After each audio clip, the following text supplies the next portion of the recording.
안녕하세요. 반갑습니다. 1921년 작은 생명이 이 세상에 태어났을 때부터 비극의 씨앗은 이미 뿌려져 있었습니다. 라나 터너, 후일 스웨터걸이라 불리며 수많은 남성들의 가슴을 설레게 한 할리우드의 아이콘은 사생활에서는 끊임없이 최악의 남자들에게 상처를 받았죠. 어린 시절부터 시작된 불행의 연속은 가난과 상실감 속에서 우울한 흑백 영화 같았습니다. 임신과 유산의 고통을 여러 번 겪었고 절망 속에서 자신의 목숨마저 끊으려 했던 순간들, 그리고 7번의 이혼과 많은 스캔들 속에 내연남을 살해하는 운명이었습니다. 외동딸로 태어난 그녀의 부모는 광산촌 출신의 평범한 노동자 가정이었죠. 부모님의 이혼, 그리고 더 끔찍한 일이 기다리고 있었습니다. 9살이 되던 해, 라나의 아버지는 참혹한 최후를 맞이합니다. 그날, 아버지는 주사위 게임에서 큰 돈을 땄고 왼쪽 양말에 돈을 숨기고 집으로 향했습니다. 하지만 결코 집에 도착하지 못했습니다. 샌프란시스코 거리 모퉁이에서 경찰은 무참히 살해된 시신을 발견했습니다. 왼쪽 신발과 양말은 어디에도 없었죠. 작은 소녀에게 이 충격은 평생의 트라우마가 되었습니다.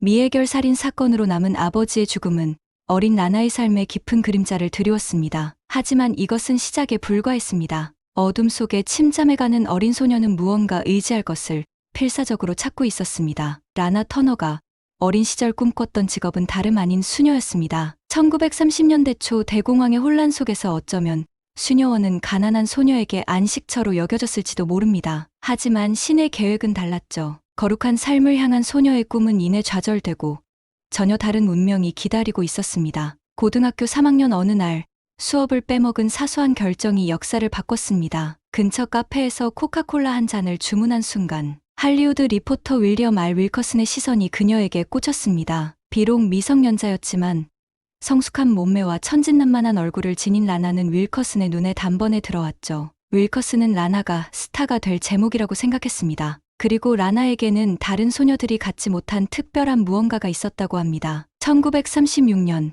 데이 원트 포겟이라는 영화를 준비하던 머빈 르로이 감독은 고민에 빠져 있었습니다. 그는 순수하면서도 동시에 관능적인 매력을 지닌 여배우가 필요했지만 50명의 오디션에 참가한 어떤 배우도 만족스럽지 못했고 실망스러운 르로이 감독에게 라나 터너가 들어온 것이죠. 그 순간 할리우드의 역사는 새롭게 쓰이기 시작했습니다. 머빈 르로이 감독의 라나의 첫 인상은 지워지지 않을 만큼 강렬했습니다. 르로이의 직감은 정확했습니다. 그러나 할리우드의 스타 시스템은 냉혹했습니다. 배우들의 이름부터 외모, 심지어 사생활까지 스튜디오의 통제 아래 놓였죠. 르로이의 제자로 발탁된 18 라나는 위험천만한 할리우드의 세계로 무작정 뛰어들었습니다. 화려함 뒤에 숨겨진 어둠도 모른 채 말이죠. 영화 데이 원트 포겟 시사회장에서 라나는 자신의 눈을 의심했습니다. 단 몇 분의 짧은 출연에도 라나 터너는 하룻밤 사이에 센세이션이 되었습니다. 스웨터를 입은 굴곡진 몸매 때문에 스웨터 거리라는 선정적인 별명이 붙었죠. 남성 관객들의 휘파람과 환호성은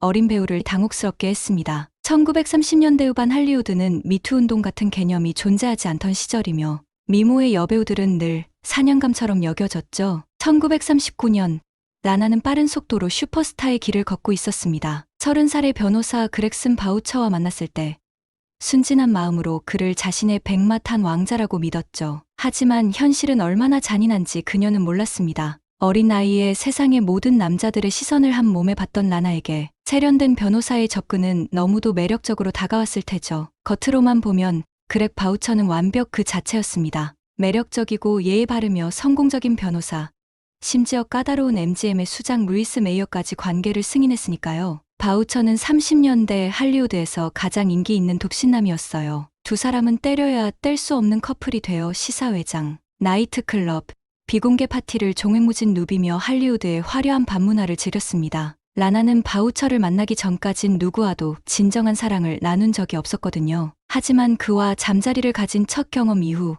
모든 상황이 급격히 변해버렸습니다. 열렬한 사랑을 나눈 라나의 머릿속에는 웨딩드레스와 결혼식 장면이 선명하게 그려졌습니다. 그러나 프로포즈를 기대했지만 돌아온 건 묘한 침묵뿐.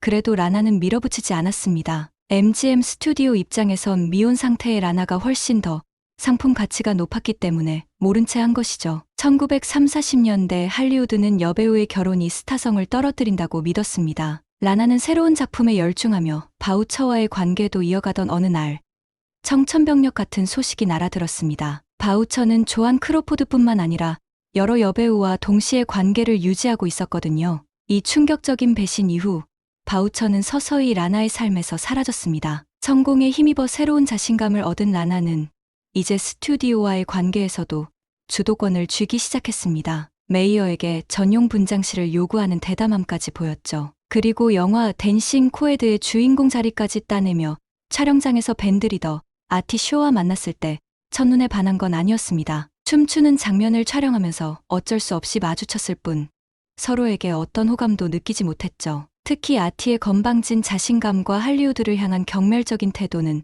라나의 심기를 불편하게 만들었습니다. 그 후 6개월이 지나고 Two Girls on Broadway 촬영장에서 초록색 도발적인 드레스를 입고 리허설 중이던 라나를 아티가 우연히 마주쳤습니다. 처음엔 알아보지 못했지만 이번에는 상황이 완전히 뒤바뀌었습니다. 라나의 매력에 당황한 아티의 얼굴에 붉은 기운이 감돌았죠. 한때 거만했던 아티는 이제 매혹적인 여배우의 당당한 눈빛 앞에 무방비 상태였습니다. 1940년 할리우드에서 라나 터너는 거부할 수 없는 여성이었어요. 리타 헤이워드, 에바 가드너와 함께 당대 최고의 미모를 자랑했죠. 배우자를 찾는 남자들은 라나의 미모에 끌렸지만 라나는 자신만의 기준이 있었습니다. 지적인 대화가 가능하고 안정감을 주는 사람, 그리고 아티쇼는 똑똑함과 재능, 카리스마를 갖춘 남자였죠. 첫 데이트에 라나는 결혼해서 아이를 낳고 싶다는 자신의 가장 깊은 소망을 털어놓았습니다. 화려한 영화 스타지만 마음속 깊이는 평범한 가정을 꿈꾸던 소녀였던 거죠. 대학 교수처럼 말하는 아티의 말에 라나의 마음은 점점 바뀌어갔습니다. 처음의 반감은 서서히 호감으로,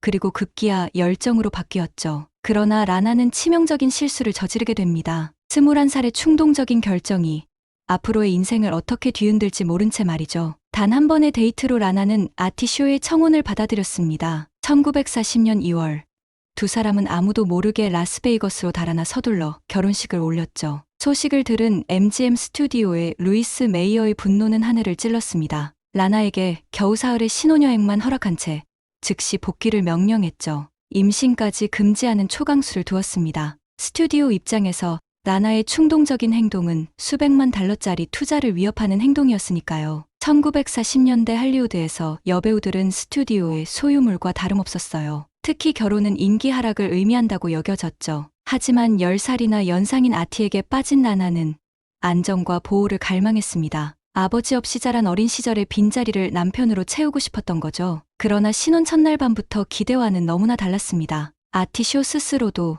매우 다루기 힘든 남자라고 인정했지만 라나가 밝힌 결혼 생활의 실체는 그보다 훨씬 더 끔찍했습니다. 아티는 라나를 교육받지 못한 야만인처럼 대하며 존재 자체를 경멸했다고 합니다. 무대 위에서는 수천 명의 환호를 받던 라나가 집 안에서는 한 남자의 끊임없는 비난과 통제에 신음했습니다. 라나가 만날 수 있는 사람, 읽을 수 있는 책, 심지어 입을 수 있는 옷까지 아티는 완벽한 통제광이었습니다. 화려한 세트장과 스튜디오에서 벗어나 집으로 돌아오면 화려한 드레스 대신 앞치마를, 대본 대신 요리책을 들어야 했습니다. 최악의 순간은 손님들 앞에서 벌어졌습니다. 정성껏 준비한 식사를 바닥에 던지고 마치 하인을 대하듯 명령하는 아티는 라나를 지인들 앞에서 철저히 모욕했습니다. 당시 할리우드에선 가정학대가 철저히 비밀에 붙여졌어요. 스타의 이미지를 해칠 수 있다는 이유로 말이죠. 집으로 돌아가는 차 안에서 라나는 눈물을 참기 힘들었고 메이크업 아티스트들은 부어오른 눈을 숨기기 위해 고군분투했으며 스튜디오 홍보팀은 완벽한 결혼 생활의 이미지를 만들어내기 위해 언론에 거짓말을 퍼뜨렸죠. 1940년 6월의 어느 이른 아침, 아티쇼가 신발 닦아줘. 이 한마디가 라나의 인내심의 마지막 한 방울을 떨어뜨렸습니다. 한계점에 도달한 라나는 그 자리에서 전화기를 들어 변호사에게 이혼 절차를 문의했습니다. 하지만 운명은 라나에게 또 다른 시련을 준비하고 있었습니다. 1940년 봄, 별거 중이던 라나에게 원하지 않는 아티의 아이를 임신한 것입니다. 당시 할리우드 여배우에게 임신은 경력의 종말을 의미했어요. 소식을 들은 MGM 스튜디오 임원들은 경악했습니다. 황금알을 낳는 거위에게 치명적인 스캔들이 될 수 있는 상황이었으니까요. 라나는 스튜디오의 압박으로 낙태를 선택했습니다. 라나의 인생에서 이 사건은 첫 번째 낙태였지만 불행히도 마지막이 아니었습니다. 1941년 라나에게 진정한 배우로서의 열정을 일깨운 작품 지그펠드 걸이 세상에 선보였습니다. 화려한 무대와 깊이 있는 캐릭터를 통해 라나는 단순한 미모의 상징이 아닌 진정한 연기자로 인정받기 시작했죠. 1941년 서부 영화 홍키통크에서 라나 터너는 매력적인 클라크 게이블의 상대 역으로 출연했습니다. 문제는 두 사람 사이에 흐르는 너무나 완벽한 케미스트리였죠. 두 사람의 농밀한 연기는 비밀 연애를 즐기고 있다는 소문으로 이어졌습니다. 당시 할리우드에선 영화 홍보를 위해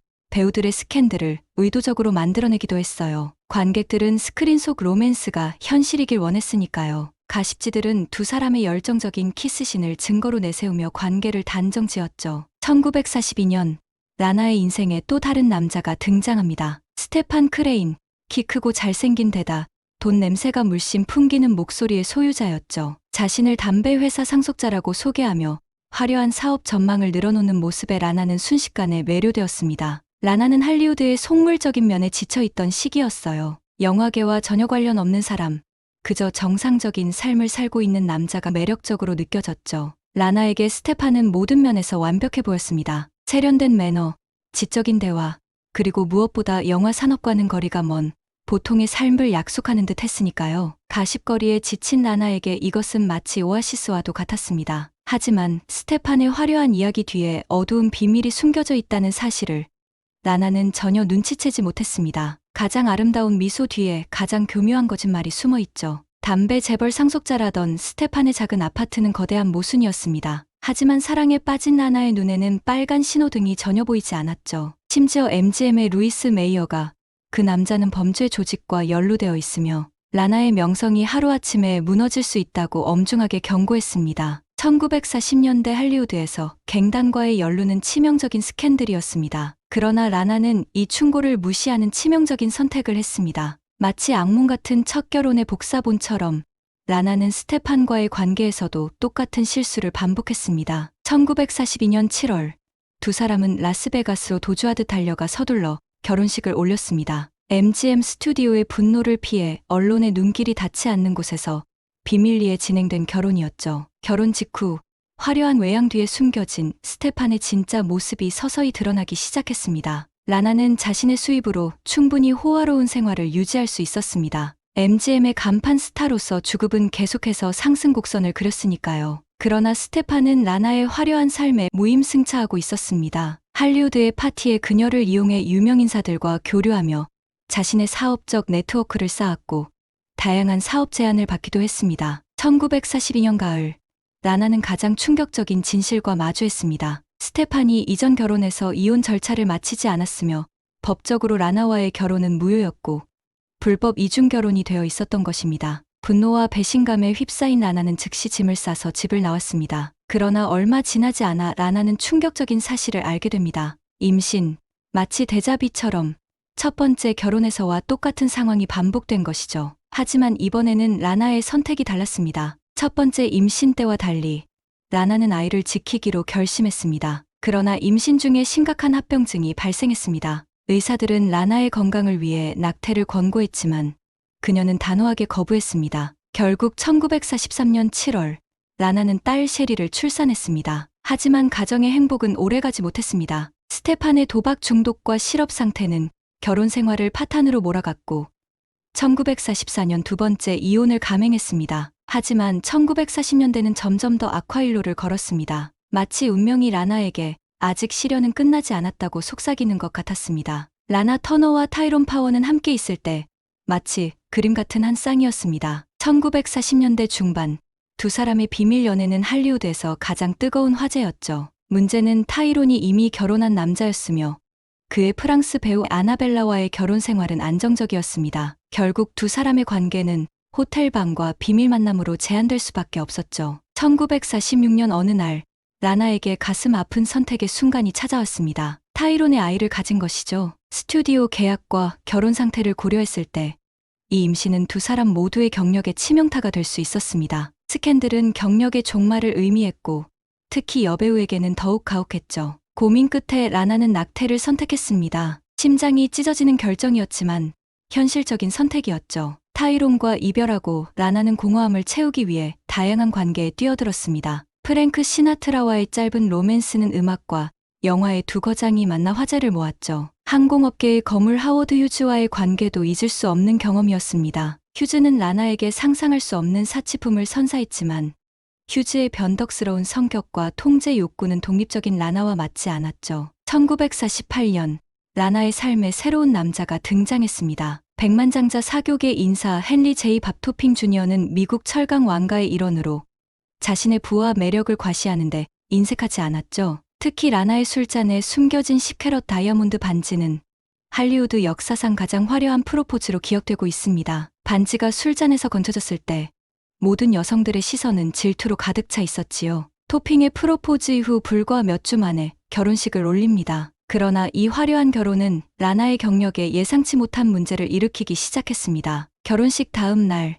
MGM의 수장 메이어는 경로했다는 소식이었죠. MGM은 라나의 빈번한 결혼과 이혼이 그녀의 이미지에 부정적인 영향을 미친다고 판단했습니다. 특히 밥 토핑과의 결혼은 스튜디오의 허락 없이 진행된 것이었죠. 루이스 메이어는 즉시 계약을 중단시켰고 할리우드의 황금 시대를 누리던 라나의 커리어에 첫 번째 위기가 찾아왔죠. 당시 할리우드에서 스타는 철저히 회사의 자산이었습니다. 개인의 삶보다 영화 스케줄이 우선시되었고 특히 여배우들에게는 더욱 엄격한 규칙이 적용되었죠. 메이어의 차가운 반응은 라나에게 경고 신호였지만 더 큰 비극이 다가오고 있었습니다. 1949년 초 라나는 또 한 번 임신의 기쁨을 느꼈지만 행복은 오래가지 못했습니다. 조산으로 태어난 아기는 숨을 쉬지 못했고 이 충격은 라나의 정신건강에 깊은 상처를 남겼습니다. 1950년대 초반 라나의 삶은 급격히 나빠지기 시작했습니다. 화려한 외양 뒤에 숨겨진 재정적 문제들이 수면 위로 떠올랐고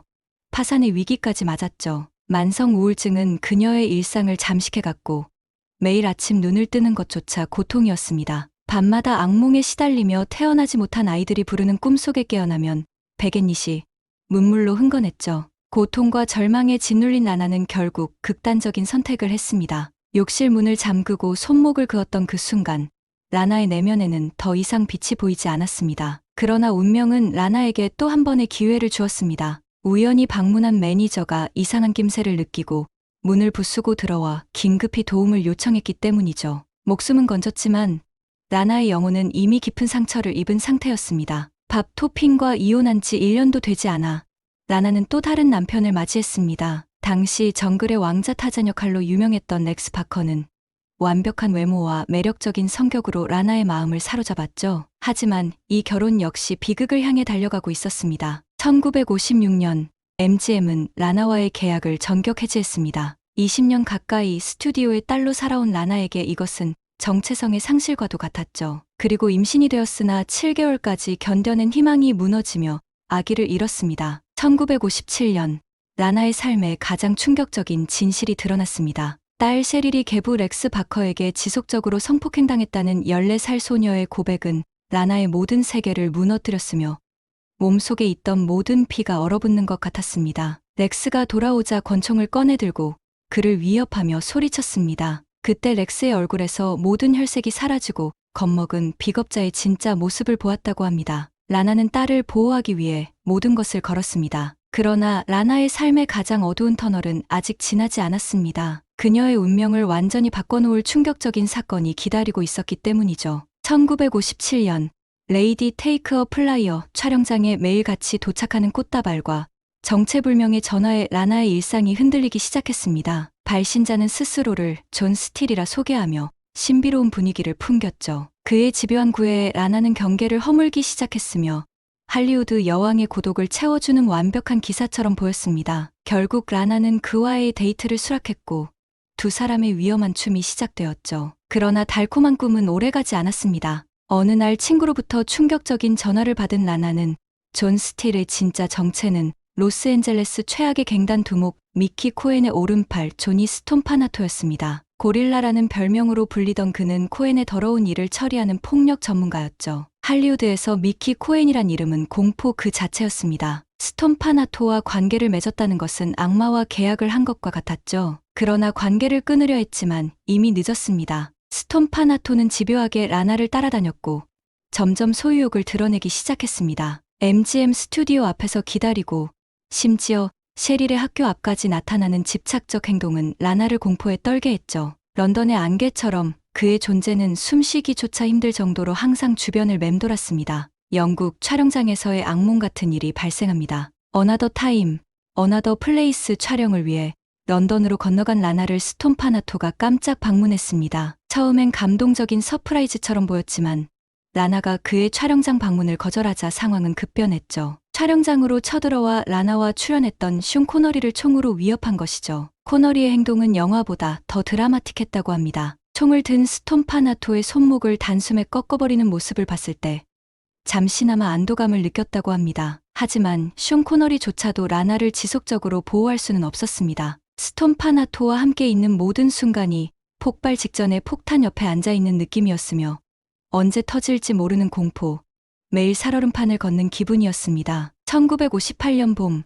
아카데미 시상식에 라나는 스톰파나토를 초대하지 않고 혼자 참석했습니다. 이는 그의 분노를 사기에 충분했죠. 시상식에서 돌아온 라나를 기다리고 있던 것은 분노로 가득 찬 스톰파나토였습니다. 얼굴에 멍이 들지 않게 배만 노리는 그의 계산된 폭력이 끔찍했습니다. 아무도 모르게 아무런 흔적도 남기지 않는 학대였으니까요. 이제 도망칠 곳도 숨을 곳도 없었습니다. 그 사람에게서 벗어나는 것이 얼마나 어려운지 라나는 잘 알고 있었죠. 그리고 더 끔찍한 것은 딸 셰릴이 이 모든 상황을 지켜보고 있다는 사실이었습니다. 1958년 4월 4일 밤, 라나의 인생에서 가장 운명적인 날이 다가오고 있었습니다. 그날 저녁 스톰파나토는 평소보다 화가 더 나 있었으며 위험이 감지되고 있었죠. 마치 폭풍 전의 고요함처럼 뭔가 끔찍한 일이 일어날 것 같은 예감이 들었습니다. 그리고 그 예감은 현실이 되었습니다. 스톰파나토가 라나의 집을 찾아와 격렬한 언쟁을 시작했고 분노한 그는 끔찍한 협박을 쏟아냈습니다.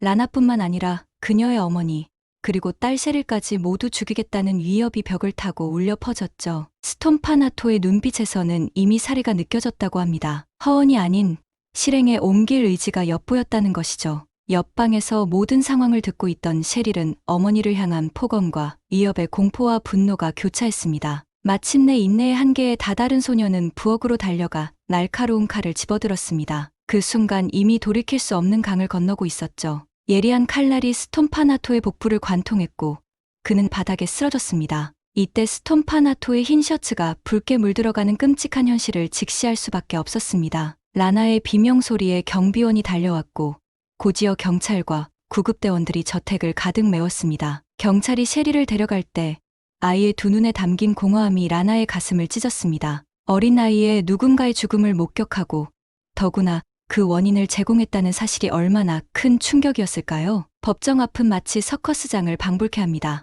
언론은 이 사건을 세기의 스캔들로 부풀리며 대중의 관심을 최대한 끌어모았죠. 법정 신문에는 100명이 넘는 기자들이 몰려들어 혼란스러운 상황을 연출했습니다. 증언대에선 라나의 모습은 어떤 영화보다 비극적이었어요. 화려한 스크린 속 여신이 아닌 딸의 미래를 위해 모든 것을 걸고 싸우는 한 어머니의 처절한 몸부림이었죠. 법정에서 라나는 울음을 참으며 그간의 학대 상황을 모두 털어놓았습니다. 배심원들은 라나의 이야기에 놀랍게도 단 25분 만에 판결을 내렸습니다. 정당방위라는 결론과 함께 셰릴은 석방되었죠. 판결이 발표된 순간 라나의 얼굴에서 무거운 짐이 내려간 안도감이 읽혀졌습니다. 역사는 승자에 의해 기록됩니다. 하지만 시간이 흐르면 숨겨진 진실의 조각들이 수면 위로 떠오르기 마련이죠. 겉으로는 모든 것이 해결된 듯했지만 일부 역사가들은 이 사건에 깊은 비밀이 숨어 있다고 주장합니다. 역사학자 다윈 포터의 저서 라나 터너 마음과 다이아몬드가 모든 것을 차지한다 해서 그는 스톰파나토의 죽음에 대한 섬뜩한 증거를 제시합니다. 당시 사건을 담당했던 탐정 오타 씨는 1992년 사망하기 전 놀라운 고백을 남겼습니다. 실제로는 셰릴이 아니고 라나 자신이 스톰파나토의 목숨을 앗아갔다는 것이죠. 오타 씨와 라나의 변호사가 범죄 현장을 조작했으며 미성년자인 셰릴에게 책임을 지도록 했다는 충격적인 주장이었습니다. 또한 범행 도구였던 칼에서 지문을 닦아낸 건 바로 오타 씨가 했다는 것이며 이 고백은 할리우드의 비밀을 다시 한번 뒤흔들었습니다. 미성년자는 정식 재판을 받지 않아도 된다는 법의 허점을 이용해 라나의 법률팀이 완벽한 계획을 세웠다는 것이죠. 진실은 때로 거울처럼 깨지기도 합니다. 깨진 조각마다 다른 이야기를 비추죠. 할리우드 역사상 가장 충격적인 이 스캔들은 라나의 경력에도 큰 타격을 주었습니다. 한때 MGM의 보석과 같았던 그녀는 점차 대형 작품에서 배제되기 시작했고 이미지 회복을 위해 필사적으로 노력해야 했습니다. 그러나 충격적인 주장들은 여기서 끝나지 않았습니다. 오타쉬의 충격적인 고백은 한 가지 더 놀라운 진실을 담고 있었습니다. 그의 증언에 따르면 라나가 칼을 든 진짜 이유는 스톰파나토가 어린 셰릴과 침대에 있는 모습을 발견했기 때문이었다고 합니다. 사랑하는 딸이 유혹당했다고 믿은 어머니의 분노가 폭발한 순간이었죠. 모성애는 때로 맹수보다 더 무섭습니다. 자식을 위협하는 대상 앞에서는 가장 온화한 사람도 칼날이 될 수 있죠. 그 어두운 날의 진실은 아마도 영원히 미스터리로 남을지도 모릅니다. 하지만 한 가지 확실한 것은 이 비극이 라나의 영혼에 지울 수 없는 상처를 남겼다는 사실입니다. 마치 운명의 장난처럼 어린 시절 아버지의 살인을 목격한 트라우마가 딸의 사건으로 다시 한번 되풀이된 듯한 비극적 순환입니다. 인생의 아이러니는 때로 잔인합니다. 라나의 삶은 마치 신이 써내려간 완벽한 비극처럼 시작과 끝이 피의 고리로 연결되어 있었죠. 천사 같은 외모와는 달리 라나에게는 오랫동안 버리지 못한 나쁜 습관이 있었습니다. 과도한 음주와 흡연에 빠져 있었죠. 음주 문제는 극복했지만 끊지 못한 흡연 습관은 결국 그녀를 위험으로 이끌었습니다. 1992년 의사들은 노년의 배우에게 후두암 진단을 내렸습니다. 할리우드에서 가장 빛나던 별도 결국은 지는 법입니다. 74세의 나이로 라나 터너의 파란만장한 여정은 막을 내렸습니다. 유명인의 인생이란 대중에게 공개된 박물관과 같습니다. 모두가 볼 수 있지만 진정한 이야기는 유리 너머에 숨겨져 있죠. 라나 터너의 진짜 이야기는 어쩌면 그 누구도 완전히 알지 못할지도 모릅니다. 세상에 알려진 것보다 더 많은 비밀을 간직한 채 라나 터너는 우리에게 영원한 수수께끼로 남았습니다. 오늘도 시청해 주셔서 감사합니다.